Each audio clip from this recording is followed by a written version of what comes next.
दीदी, आज हमें अपनी दोस्त के यहाँ जाना है। आप उनके लिए भी भोग पैक कर देना। हम उन्हें थर्सडे का भोग खिलाएंगे। अच्छा, बहुत अच्छी बात है, लेकिन आप उन्हें भोग दो तो पहले ब्रह्मा भोजन का महत्व समझाना।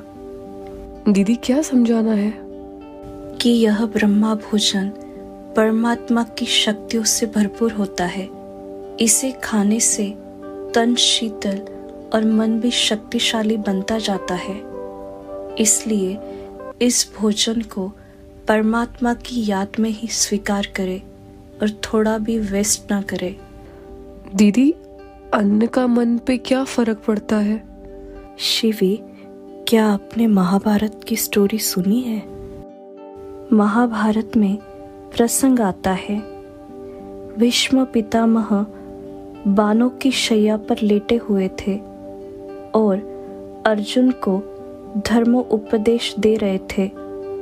धर्म की बड़ी गंभीर लाभदायक बातें सुना रहे थे। द्रौपदी वहां खड़ी थी। उनको हंसी आ गई।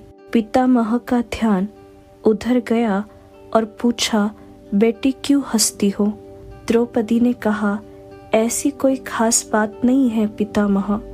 भीष्म पितामह ने कहा, बेटी तुम्हारी हंसी में कुछ रहस्य है। तो द्रौपदी जी ने बोला, पितामह आपको बुरा तो नहीं लगेगा? भीष्म पितामह बोले, नहीं बेटी, बुरा नहीं लगेगा, तुम जो चाहो पूछो। द्रौपदी ने कहा, पितामह आपको स्मरण है जब हरि दरबार में मेरा अपमान हो रहा था, उस समय आपका यह ज्ञान ध्यान का उपदेश कहा गया था? भीष्म पितामह बोले, तुम ठीक कहती हो बेटी। उस समय मैं दुर्योधन का पाप भरा अन्न खाता था, इसलिए मेरा मन मलिन हुआ पड़ा था। मैं चाहते हुए भी धर्म की बातें नहीं कर सका।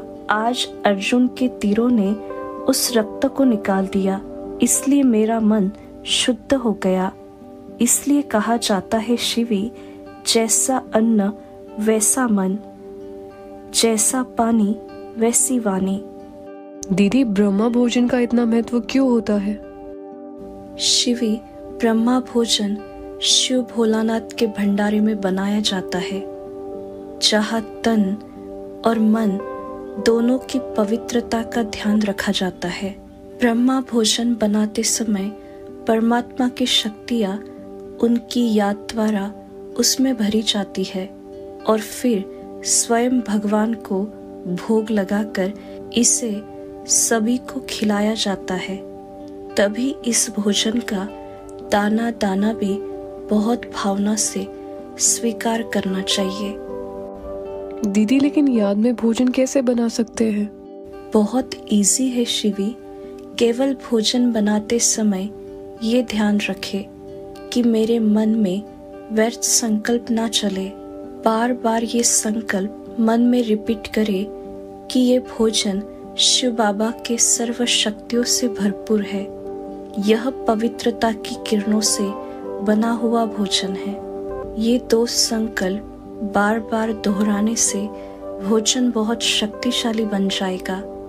यदि किसी की बुद्धि विचलित हो, वह भी शांत हो जाएगा। लेकिन एक बात को विशेष ध्यान में रखना है कि भोजन भगवान को भोग लगाकर ही स्वीकार करना चाहिए, तभी वह ब्रह्मा भोजन बनता है। दीदी, हम तो रोजाना ब्रह्मा भोजन खाते हैं। तभी तो आपका मन शांत है शिवी।